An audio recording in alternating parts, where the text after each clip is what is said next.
Chapter 16.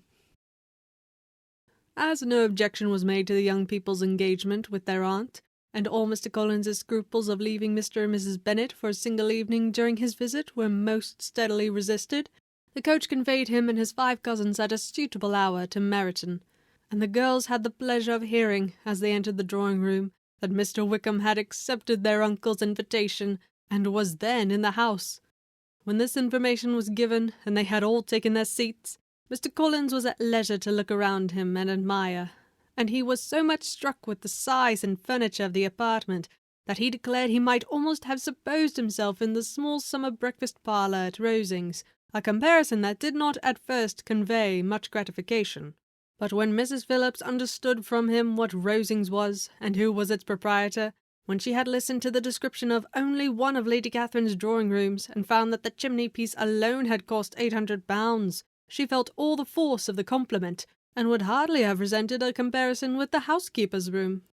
In describing to her all the grandeur of Lady Catherine and her mansion, with occasional digressions in praise of his own humble abode and the improvements it was receiving, he was happily employed until the gentlemen joined them, and he found in Mrs. Phillips a very attentive listener, whose opinion of his consequence increased with what she heard, and who was resolving to retail it all among her neighbours as soon as she could. To the girls who could not listen to their cousin, and who had nothing to do but to wish for an instrument and examine their own indifferent imitations of china on the mantelpiece, the interval of waiting appeared very long.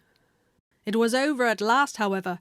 The gentleman did approach, and when Mr. Wickham walked into the room, Elizabeth felt that she had neither been seeing him before nor thinking of him since with the smallest degree of unreasonable admiration. The officers of the new shire were in general a very creditable, gentlemanlike set, and the best of them were of the present party. But Mr. Wickham was as far beyond them all in person, countenance, air, and walk, as they were superior to the broad-faced, stuffy Uncle Phillips, breathing port wine, who followed them into the room. Mr. Wickham was the happy man towards whom almost every female eye was turned, and Elizabeth was the happy woman by whom he finally seated himself, and the agreeable manner in which he immediately fell into conversation, though it was only on its being a wet night, and on the probability of a rainy season, made her feel that the commonest, dullest, most threadbare topic might be rendered interesting by the skill of the speaker. With such rivals for the notice of the fair as Mr. Wickham and the officers, Mr. Collins seemed to sink into insignificance. To the young ladies he certainly was nothing, but he had still at intervals a kind listener in Mrs. Phillips, and was by her watchfulness most abundantly supplied with coffee and muffin. When the card-tables were placed, he had an opportunity of obliging her in return by sitting down to whist. "I know little of the game at present," said he, "but I shall be glad to improve myself, for in my situation of life—" Mrs. Phillips was very thankful for his compliance, but could not wait for his reason. Mr. Wickham did not play at whist, and with ready delight was he received at the other table between Elizabeth and Lydia. At first there seemed danger of Lydia's engrossing him entirely, for she was a most determined talker, but being likewise extremely fond of lottery tickets, she soon grew too much interested in the game, too eager in making bets and exclaiming after prizes, to have attention for anyone in particular. Allowing for the common demands of the game, Mr. Wickham was therefore at leisure to talk to Elizabeth, and she was very willing to hear him, though what she chiefly wished to hear she could not hope to be told, the history of his acquaintance with Mr. Darcy. She dared not even mention that gentleman. Her curiosity, however, was unexpectedly relieved. Mr. Wickham began the subject himself. He inquired how far Netherfield was from Meryton, and, after receiving her answer, asked in a hesitating manner how long Mr. Darcy had been staying there. "About a month," said Elizabeth, and then, unwilling to let the subject drop, added, "He is a man of very large property in Derbyshire, I understand." "Yes," replied Wickham. "His estate there is a noble one, a clear 10,000 per annum. You could not have met with a person more capable of giving you certain information on that head than myself, for I have been connected with his family, in a particular manner, from my infancy." Elizabeth could not but look surprised. "You may well be surprised, Miss Bennet, at such an assertion, after seeing, as you probably might, the very cold manner of our meeting yesterday. Are you much acquainted with Mr. Darcy?" "As much as I ever wished to be," cried Elizabeth warmly. "I have spent 4 days in the same house with him, and I think him very disagreeable." "I have no right to give my opinion," said Wickham, "as to his being agreeable or otherwise. I am not qualified to form one. I have known him too long and too well to be a fair judge. It is impossible for me to be impartial. But I believe your opinion of him would in general astonish, and perhaps you would not express it quite so strongly anywhere else. Here you are in your own family." "Upon my word, I say no more here than I might say in any house in the neighbourhood, except Netherfield. He is not at all liked in Hertfordshire. Everybody is disgusted with his pride. You will not find him more favourably spoken of by anyone." "I cannot pretend to be sorry," said Wickham, after a short interruption, "that he or that any man should not be estimated beyond their deserts. But with him I believe it does not often happen.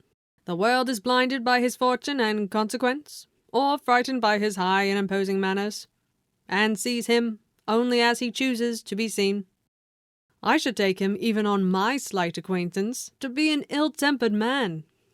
Wickham only shook his head. "I wonder," said he, at the next opportunity of speaking, "whether he is likely to be in this country much longer? I do not at all know, but I heard nothing of his going away when I was at Netherfield. I hope your plans in favour of the new shire will not be affected by his being in the neighbourhood." "Oh, no. It is not for me to be driven away by Mr. Darcy. If he wishes to avoid seeing me, he must go. We are not on friendly terms, and it always gives me pain to meet him, but I have no reason for avoiding him but what I might proclaim to all the world, a sense of very great ill usage, and most painful regrets at his being what he is. His father, Miss Bennet, the late Mr. Darcy, was one of the best men that ever breathed, and the truest friend I ever had, and I can never be in company with this Mr. Darcy without being grieved to the soul by 1,000 tender recollections. His behaviour to myself has been scandalous, but I very believe I could forgive him anything and everything, rather than his disappointing the hopes and disgracing the memory of his father." Elizabeth found the interest of the subject increase, and listened with all her heart, but the delicacy of it prevented further inquiry. Mr. Wickham began to speak on more general topics, Meryton, the neighbourhood, the society, appearing highly pleased with all that he had yet seen, and speaking of the latter especially with gentle but very intelligible gallantry. "It was the prospect of constant society and good society," he added, "which was my chief inducement to enter the new shire. I know it to be a most respectable, agreeable corps, and my friend Denny tempted me further by his account of their present quarters, and the very great attentions and excellent acquaintance Meryton had procured them. Society, I own, is necessary to me. I have been a disappointed man, and my spirits will not bear solitude. I must have employment and society. A military life is not what I was intended for, but circumstances have now made it eligible. The church ought to have been my profession. I was brought up for the church, and I should at this time have been in possession of a most valuable living, had it pleased the gentleman we were speaking of just now." "Indeed?" "Yes. The late Mr. Darcy bequeathed me the next presentation of the best living in his gift. He was my godfather, and excessively attached to me. I cannot do justice to his kindness. He meant to provide for me amply, and thought he had done it. But when the living fell, it was given elsewhere." "Good heavens!" cried Elizabeth. "But how could that be? How could his will be disregarded? Why did you not seek legal redress?" "There was just such an informality in the terms of the bequest as to give me no hope from the law. A man of honour could not have doubted the intention. But Mr. Darcy chose to doubt it, or to treat it as a merely conditional recommendation, and to assert that I had forfeited all claim to it by extravagance, imprudence, in short, anything or nothing. Certain it is that the living became vacant 2 years ago, exactly as I was of an age to hold it, and that it was given to another man. And no less certain is it that I cannot accuse myself of having really done anything to deserve to lose it. I have a warm, unguarded temper, and I may perhaps have sometimes spoken my opinion of him, and to him, too, freely. I can recall nothing worse, but the fact is that we are very different sort of men, and that he hates me. This is quite shocking. He deserves to be publicly disgraced. Some time or other he will be, but it shall not be by me. Till I can forget his father, I can never defy or expose him. Elizabeth honoured him for such feelings, and thought him handsomer than ever as he expressed them. But what, said she after a pause, can have been his motive? What can have induced him to behave so cruelly? A thorough determined dislike of me, a dislike which I cannot but attribute in some measure to jealousy. Had the late Mr. Darcy liked me less, his son might have borne with me better. But his father's uncommon attachment to me irritated him, I believe, very early in life. He had not a temper to bear the sort of competition in which we stood, the sort of preference which was often given me. I had not thought Mr. Darcy so bad as this. Though I have never liked him, I had never thought so very ill of him. I had supposed him to be despising his fellow creatures in general, but did not suspect him of descending to such malicious revenge, such injustice, such inhumanity as this. After a few minutes' reflection, however, she continued, I do remember his boasting one day at Netherfield of the implacability of his resentments, of his having an unforgiving temper. His disposition must be dreadful. I will not trust myself on the subject, replied Wickham. I can hardly be just to him. Elizabeth was again deep in thought, and after a time exclaimed, To treat in such a manner the godson, the friend, the favourite of his father! She could have added, A young man too, like you, whose very countenance may vouch for your being amiable. But she contented herself with, And one too, who had probably been his own companion from childhood, connected together, as I think you said, in the closest manner. We were born in the same parish, within the same park. The greatest part of our youth was passed together, inmates of the same house, sharing the same amusements, objects of the same parental care. My father began life in the profession which your uncle, Mr. Phillips, appears to do so much credit to, but he gave up everything to be of use to the late Mr. Darcy, and devoted all his time to the care of the Pemberley property. He was most highly esteemed by Mr. Darcy, a most intimate confidential friend. Mr. Darcy often acknowledged himself to be under the greatest obligations to my father's active superintendence, and when, immediately before my father's death, Mr. Darcy gave him a voluntary promise of providing for me, I am convinced that he felt it to be as much a debt of gratitude to him as of affection to myself. How strange! Cried Elizabeth. How abominable! I wonder that the very pride of this Mr. Darcy has not made him just to you. If from no better motive, that he should not have been too proud to be dishonest. For dishonesty I must call it. It is wonderful, replied Wickham, for almost all his actions may be traced to pride, and pride has often been his best friend.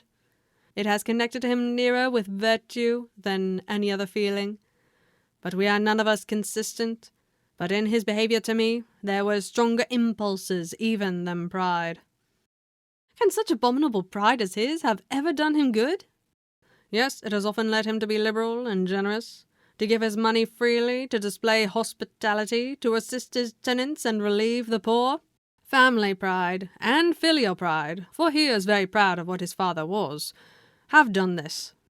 Not to appear to disgrace his family, to degenerate from the popular qualities, or lose the influence of the Pemberley house, is a powerful motive. He has also brotherly pride, which, with some brotherly affection, makes him a very kind and careful guardian of his sister, and you will hear him generally cried up as the most attentive and best of brothers. I wish I could call her amiable. It gives me pain to speak ill of a Darcy, but she is too much like her brother, very, very proud. As a child she was affectionate and pleasing, and extremely fond of me, and I have devoted hours and hours to her amusement. But she is nothing to me now. She is a handsome girl, about 15 or 16, and, I understand, highly accomplished. Since her father's death, her home has been London, where a lady lives with her and superintends her education. After many pauses and many trials of other subjects, Elizabeth could not help reverting once more to the first, and saying, "I am astonished at his intimacy with Mr. Bingley.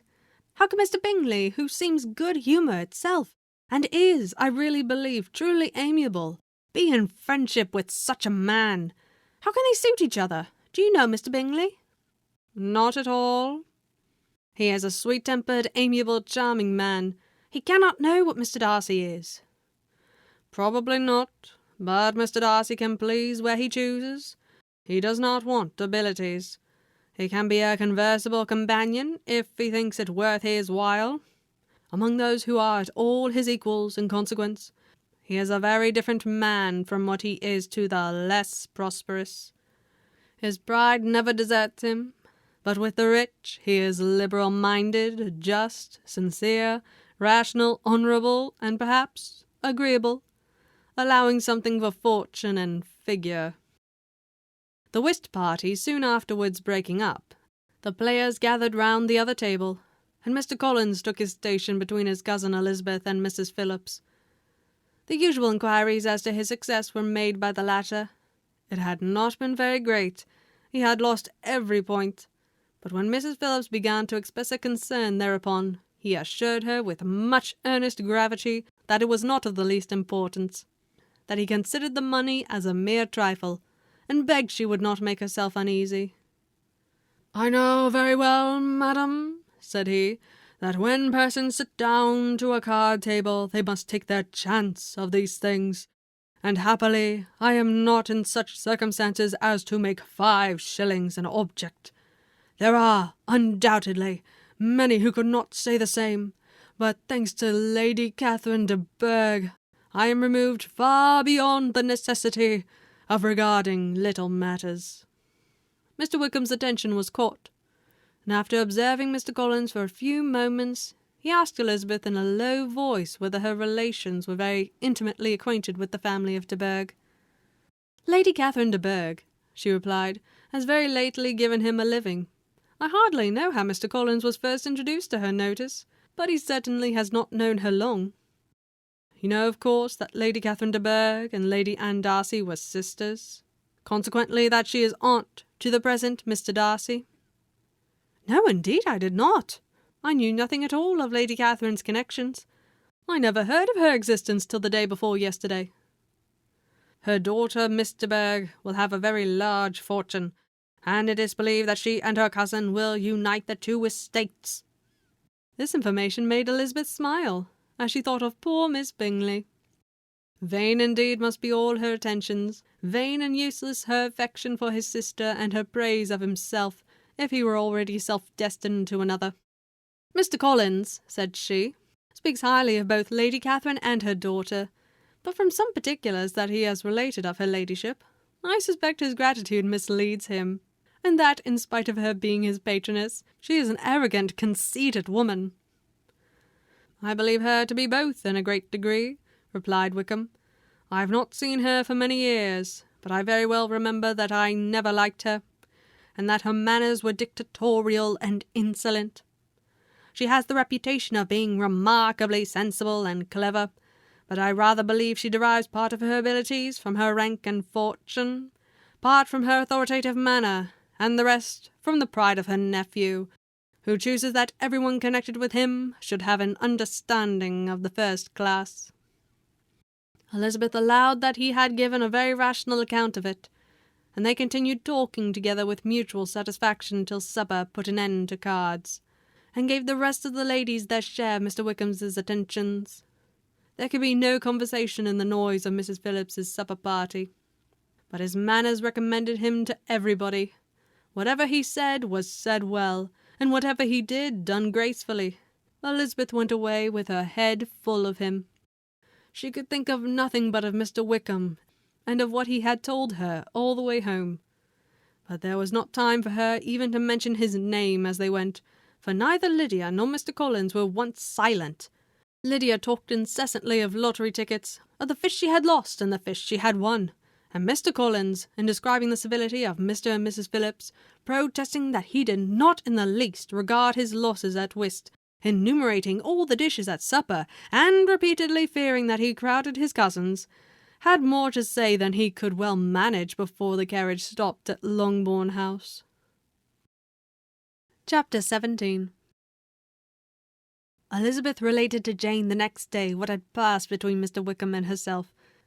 Jane listened with astonishment and concern. She knew not how to believe that Mr. Darcy could be so unworthy of Mr. Bingley's regard, and yet it was not in her nature to question the veracity of a young man of such amiable appearance as Wickham. The possibility of his having really endured such unkindness was enough to interest all her tender feelings, and nothing therefore remained to be done but to think well of them both, to defend the conduct of each, and throw into the account of accident or mistake whatever could not be otherwise explained. "They have both," said she, "been deceived, I dare say, in some way or other, in which we can form no idea. Interested people have perhaps misrepresented each to the other. It is, in short, impossible for us to conjecture the causes or circumstances which may have alienated them, without actual blame on either side." "Very true, indeed. And now, my dear Jane, what have you got to say in behalf of the interested people who have probably been concerned in the business? Do clear them, too, or we shall be obliged to think ill of somebody." "Laugh as much as you choose, but you will not laugh me out of my opinion. My dearest Lizzie, do but consider in what a disgraceful light it places Mr. Darcy, to be treating his father's favourite in such a manner, one whom his father had promised to provide for. It is impossible. No man of common humanity, no man who had any value for his character, could be capable of it. Can his most intimate friends be so excessively deceived in him? Oh, no." "I can much more easily believe Mr. Bingley's being imposed on than that Mr. Wickham should invent such a history of himself as he gave me last night. Names, facts, everything mentioned without ceremony. If it be not so, let Mr. Darcy contradict it. Besides, there was truth in his looks." "It is difficult, indeed. It is distressing. One does not know what to think." "I beg your pardon, one knows exactly what to think." But Jane could think with certainty on only one point, that Mr. Bingley, if he had been imposed on, would have much to suffer when the affair became public. The two young ladies were summoned from the shrubbery where this conversation passed, by the arrival of some of the very persons of whom they had been speaking. Mr. Bingley and his sisters came to give their personal invitation for the long-expected ball at Netherfield, which was fixed for the following Tuesday. The two ladies were delighted to see their dear friend again, called it an age since they had met, and repeatedly asked what she had been doing with herself since their separation. To the rest of the family they paid little attention, avoiding Mrs. Bennet as much as possible, saying not much to Elizabeth, and nothing at all to the others. They were soon gone again, rising from their seat with an activity which took their brother by surprise, and hurrying off as if eager to escape from Mrs. Bennet's civilities. The prospect of the Netherfield ball was extremely agreeable to every female of the family. Mrs. Bennet chose to consider it as given in compliment to her eldest daughter, and was particularly flattered by receiving the invitation from Mr. Bingley himself instead of a ceremonious card. Jane pictured to herself a happy evening in the society of her two friends and the attentions of their brother, and Elizabeth thought with pleasure of dancing a great deal with Mr. Wickham, and of seeing a confirmation of everything in Mr. Darcy's look and behaviour. The happiness anticipated by Catherine and Lydia depended less on any single event, or any particular person, for though they each, like Elizabeth, meant to dance half the evening with Mr. Wickham, he was by no means the only partner who could satisfy them, and a ball was, at any rate, a ball, and even Mary could assure her family that she had no disinclination for it. "Well, I can have my mornings to myself," said she. "It is enough. I think it is no sacrifice to join occasionally in evening engagements. Society has claims on us all, and I profess myself one of those who consider intervals of recreation and amusement as desirable for everybody." Elizabeth's spirits were so high on the occasion that though she did not often speak unnecessarily to Mr. Collins, she could not help asking whether he intended to accept Mr. Bingley's invitation, and if he did, whether he would think it proper to join in the evening's amusement. And she was rather surprised to find that he entertained no scruple whatever on that head, and was very far from dreading a rebuke, either from the Archbishop or Lady Catherine de Bourgh, by venturing to dance. "I am by no means of opinion, I assure you," said he, "that a ball of this kind, given by a young man of character to respectable people, can have any ill tendency, and I am so far from objecting to dancing myself that I shall hope to be honoured with the hands of all my fair cousins in the course of the evening, and I take this opportunity of soliciting yours, Miss Elizabeth, for the first 2 dances especially. A preference which I trust my cousin Jane will attribute to the right cause, and not to any disrespect for her."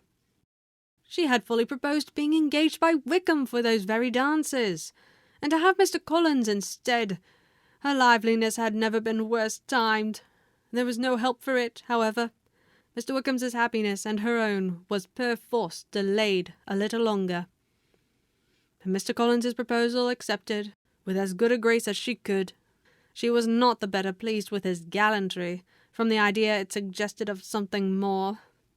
It now first struck her that she was selected from among her sisters as worthy of being the mistress of Hunsford Parsonage, and of assisting to form a quadrille table at Rosings in the absence of more eligible visitors. The idea soon reached a conviction, as she observed his increasing civilities towards herself, and heard his frequent attempt at a compliment on her wit and vivacity, and though more astonished than gratified herself by this effect of her charms, it was not long before her mother gave her to understand that the probability of their marriage was exceedingly agreeable to her. Elizabeth, however, did not choose to take the hint, being well aware that a serious dispute must be the consequence of any reply. Mr. Collins might never make the offer, and till he did, it was useless to quarrel about him. If there had not been a Netherfield ball to prepare for and talk of, the younger Miss Bennet would have been in a pitiable state at this time, for from the day of the invitation to the day of the ball, there was such a succession of rain as prevented their walking to Meryton once. No aunt, no officers, no news could be sought after. The very shoe roses for Netherfield were got by proxy.